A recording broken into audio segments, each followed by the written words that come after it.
بسم اللہ الرحمن الرحیم اللہم صلی وسلم وبارک علی سید الانبیاء والمرسلین۔ معزز شرکاء، آج ہم قرآن مجید سورہ قمر کی آیت نمبر 49 سے لے کر 53 تک کا مطالعہ کریں گے۔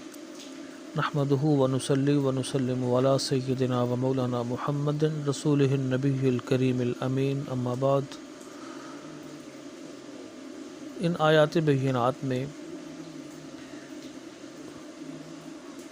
واقعات کے وقوع پذیر ہونے کا نظام الہی، وقوع قیامت، کفار اور ان کے مماثل گروہوں کی ہلاکت اور اقوام کا نامہ اعمال، یہ موضوعات آج کی آیات میں زیر مطالعہ آئیں گے۔ تلاوت کرتے ہیں۔ اعوذ باللہ من الشیطان الرجیم، بسم اللہ الرحمن الرحیم۔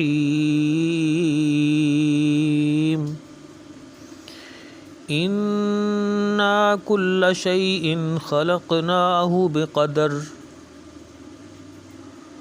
اور ہم نے ہر چیز کو ایک مقرر اندازے کے مطابق بنایا ہے۔ وما امرنا الا واحدۃ کلمح بالبصر، اور ہمارا حکم تو فقط یکبارگی واقع ہو جاتا ہے جیسے آنکھ کا جھپکنا ہے۔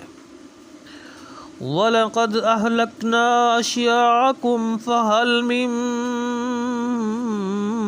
مُدَّكِرٍ، اور بے شک ہم نے تمہارے بہت سے گروہوں کو ہلاک کر ڈالا، سو کیا کوئی نصیحت حاصل کرنے والا ہے؟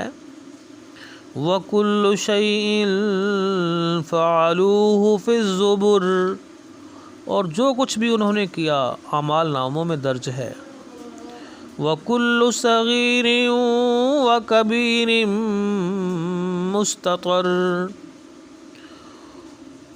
اور ہر چھوٹا اور بڑا عمل لکھ دیا گیا ہے۔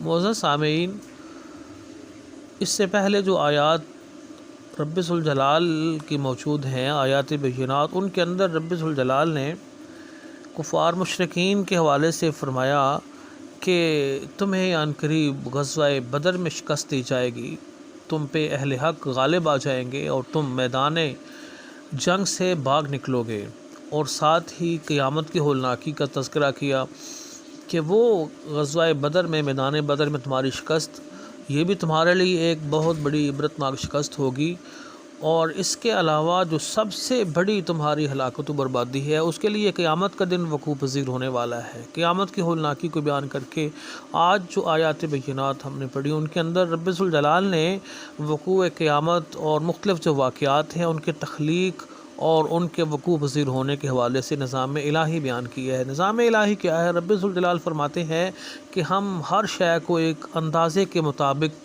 پیدا کرتے ہیں اور ان کو واقع کرتے ہیں۔ اندازے کے مطابق، اندازے سے مراد علم الہی ہے، حکمت الہی ہے۔ رب ذوالجلال نے فرمایا کہ یہ ہمارا نظام ہے، ہمارا ایک سسٹم ہے، نظام ہے، حکمت ہے۔ ہم جانتے ہیں کہ ہم نے کون سی چیز کب پیدا کرنی ہے، کون سا واقعہ کب رونما کرنا ہے۔ یہ کفار مشرکین کو سمجھانے کے لیے اور ان کے مختلف اعتراضات کا جواب دینے کے لیے بھی جملہ ارشاد فرمایا گیا، چونکہ جب آقا علیہ السلام اور انبیاء علیہ السلام قوموں کو ہدایت و نصیحت دیتے، انہیں رب کے عذاب سے ڈراتے، تو وہ آگے سے کہتے کہ جس عذاب سے آپ ڈرا رہے ہیں وہ عذاب کب واقع ہوگا، وہ عذاب لے آئے آپ۔ اس پر رب ذوالجلال فرما رہے ہیں کہ حبیب مکرم صلی اللہ علیہ وآلہ وسلم، آپ ان سے فرما دیں کہ رب ذوالجلال کا اپنا نظام ہے۔ اللہ رب العزت کے ہر کام میں حکمت ہے، اس کے علم میں ہے، اس کی حکمت ہے کہ اس نے کس قوم کو کتنی مہلت دینی ہے، کب اس کو ہلاک کرنا ہے، کب اس کے اوپر عذاب آنا ہے، کب تک اس کی رسی ڈھیلی چھوڑے رکھنی ہے۔ اللہ پاک فرما رہے ہیں کہ ہمارا ہر کام جو ہے وہ ایک حکمت اندازے کے تحت ہوتا ہے۔ ہم نے ہر شے کو ایک اندازے کے مطابق، اندازے سے مراد تقدیر الہی ہے، علم الہی ہے، مشیت الہی ہے، حکمت الہی ہے، اس کے مطابق ہم نے ہر شے کو جو ہے نا وہ چلایا ہے اور چلانا ہے۔ تو لہٰذا یہ جو تم کہہ رہے ہو کہ وہ کب آئے گا، کب قیامت آئے گی، کب عذاب آئے گا، اس کے حوالے سے سن لو کہ وقوع قیامت جو ہے اس کے وقوع ہونے میں، واقع ہونے میں کوئی دیر نہیں لگے گی۔ تم سمجھتے ہو کہ اتنی بڑی کائنات ہے، اتنے بڑے پہاڑ ہیں، یہ زمین ہے، یہ آسمان ہے، یہ کیسے آنن فانن تباہ و برباد ہو جائیں گے، تہس نہس ہو جائیں گے؟ یہ آسمان، یہ زمین، یہ ستارے، یہ اتنا بڑا نظام کائنات بھاری برکم، یہ کیسے آنن فانن ختم ہو جائے گی؟ کیسے بات کر رہے ہیں؟ اس پر رب ذوالجلال نے وقوع قیامت کے حوالے سے فرمایا کہ ہم کن فیکون کے مالک ہیں۔ یہ جو تم اتنے بڑی کائنات دیکھ رہے ہو، یہ بنائی بھی ہم نے ہے، اور جب ہمارا حکم ہوگا، ہماری منشا ہوگی، ہم نے جب اس کو ختم کرنا ہوگا تو یہ ایک آنکھ جھپکنے کے لمحے میں ختم ہو جائے گی، سب کچھ ختم ہو جائے گا۔ وما امرنا الا واحدۃ کلمح بالبصر۔ یہ جو سارے کا سارا معاملہ ہونا ہے، قیامت بپا ہونی ہے، یہ یکبارگی واقع ہو جائے گی، ایک ہی دفعہ بس سارے کا سارا آنن فانن سسٹم ختم ہو جائے گا۔ ایک آنکھ جھپکنے کی دیر ہے۔ آنکھ جھپکنے سے مراد دیکھیں نا، تیزی سے آنکھ جھپکی جاتی ہے، اس کے لیے کتنا وقت لگتا ہے، اس کے لیے بہت معمولی، بہت تھوڑا سا وقت۔ تو رب ذوالجلال نے ایسے ہی قیامت بپا کر دینی ہے۔ یہ منظر قیامت کے وقوع پذیر ہونے کا منظر بیان کر کے رب ذوالجلال نے متکبرین کے تکبر کو توڑا ہے کہ تم سمجھتے ہو کہ ہماری بڑی طاقت ہے، ہم بڑے جتھے ہیں، ہمارے پاس بڑی قوتیں ہیں۔ اللہ پاک فرماتے ہیں کہ جب قیامت بپا ہونی ہے، جب اس نظام کو ختم کرنا ہے، جب تمہاری ہلاکت کا وقت آنا ہے، تو آنکھ جھپکنے میں سب کچھ ہو جائے گا۔ وما امرنا الا واحدۃ کلمح بالبصر، وما امرنا الا واحدۃ کلمح بالبصر۔ یہ ہمارا حکم تو فقط یکبارگی واقع ہو جاتا ہے جیسے آنکھ کا جھپکنا ہے۔ اور رب ذوالجلال نے وقوع قیامت کے حوالے سے جو بھی واقعات ہوتے ہیں، ظاہر ہے وہ رب ذوالجلال ارادہ فرماتا ہے، توجہ فرماتا ہے، کن فرماتا ہے، وہ فوراً ہو جاتی ہے۔ اور پھر رب ذوالجلال نے اگلی آیت مبارکہ میں فرمایا کفار کو مخاطب کر کے کہ تم اور تمہاری مثل دوسرے جو گروہ گزر چکے ہیں، جن کی سائیکی ایک جیسی تھی، جن کا عمل تمہارے جیسا تھا، جن کا عقیدہ تم جیسا تھا، عقیدہ و عمل میں جو کفر پر رہے، ان ساروں کا ایک نسبت ہے، ان ساروں کا ایک گروہ ہے، ان ساروں کو ایک قوم شمار کیا جا رہا ہے۔ اللہ پاک انہیں فرما رہا ہے کفار مکہ، قریش مکہ کو، کہ تمہارے پہلے گروہ، تم جیسے گروہ، یعنی تم جیسی جماعتیں، تم جیسے جو ہے نا وہ انسانیت کے طبقے، جنہوں نے نہ سرکشی کی، نافرمانی کی، جنہوں نے اللہ رب العزت کے حکم کو توڑا، جو تکبر اور غرور میں اپنے آپ کو پتہ نہیں کیا سمجھ بیٹھے تھے، اللہ پاک فرماتے ہیں کہ ہم نے ان کو بھی تباہ کر دیا ہے، ہم نے ان کو تباہ کر دیا۔ دیکھو قوم لوط کی بات آپ کے سامنے کی گئی، قوم سمود کی بات آپ کے سامنے کی گئی، قوم نوح کی بات آپ کے سامنے کی گئی، اور آل فرعون کی بات ہمارے سامنے کی گئی۔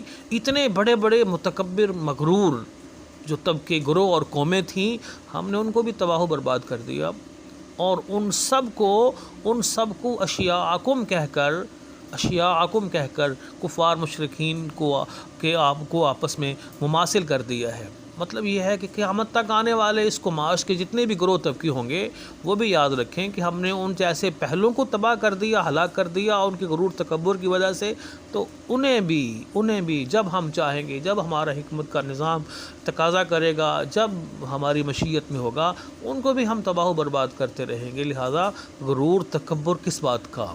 تمہیں چاہیے کہ تم اپنے غرور تکبر کو چھوڑ کر، انانیت کو چھوڑ کر، ضد ہر درمی کو چھوڑ کر بارگاہ خداوندی میں آ جاؤ۔ اللہ پاک فرماتے ہیں کہ ہم نے تم جیسوں کو، تمہارے گروہوں کو پہلے بھی ہم نے ہلاک کر دیا۔ کتنے گروہوں کو ہم نے ہلاک کیا؟ تو پھر وہی پیار بھرا جملہ، پھر فرمایا فحل من مدکر، ہے کوئی نصیحت قبول کرنے والا، ہے کوئی نصیحت حاصل کرنے والا؟ اللہ رب العزت کی طرف سے یہ بار بار ایسے، جیسے مثال سمجھنے کے لیے، جیسے کوئی پیارا کسی اپنے پیارے کو بڑے پیار سے نفع کے کام کی طرف بلاتا ہے کہ یار ہے کوئی اس سے نفع اٹھانے والا۔ اللہ پاک کی شان دیکھو، کتنا پیار کرتا ہے ہم سے، وہ کائنات میں سب سے بڑھ کر اسی کا پیار ہے۔ ماں کی محبت ہے، والد کی محبت ہے، یہ تو ایک جھلک ہے اللہ تعالیٰ کی محبت کی دنیا میں۔ تو والدین اپنے اولاد کے حوالے سے کیا نہیں چاہتے؟ والدین چاہتے ہیں کہ ہماری اولاد نیک ہو جائے، صالح ہو جائے، ان کو نمازوں کے لیے اٹھاتی ہے، ان کو نیکی کا حکم دیتی ہے، انہیں کہتی ہے کہ بچ جاؤ تباہی سے، بربادی سے، سوشل میڈیا کی اس قباحت سے بچ جاؤ، تباہی سے بچ جاؤ۔ ان کے اندر تڑپ ہوتی ہے۔ یہ والدین کے اندر تڑپ کا ہونا، یہ رب ذوالجلال کے پیار کی ایک تھوڑی سی جھلک ہے۔ اللہ رب العزت کتنے پیار سے بار بار کہہ رہا ہے فہل من مدکر، ہے کوئی نصیحت قبول کرنے والا؟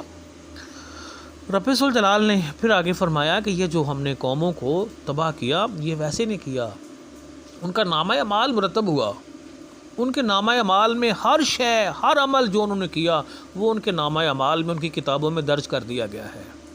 وَكُلُّ صَغِيرٍ وَكَبِيرٍ مُسْتَطَرٍ، ہر چھوٹی بڑی شے، ہر چھوٹا بڑا عمل، ہر چھوٹا عمل بڑا عمل جو بھی انہوں نے کیا وہ سارے کا سارا لکھا ہوا ہے، لکھا گیا ہے۔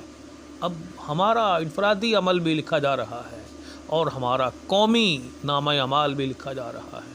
قوموں کی تباہی کا باعث اجتماعی گناہ بنے اور انفرادی تباہی کا باعث انفرادی گناہ بنتے ہیں۔ جب انفرادی گناہ ہو تو انفرادی توبہ کی جاتی ہے، جب اجتماعی گناہ ہو تو اجتماعی توبہ کی جاتی ہے۔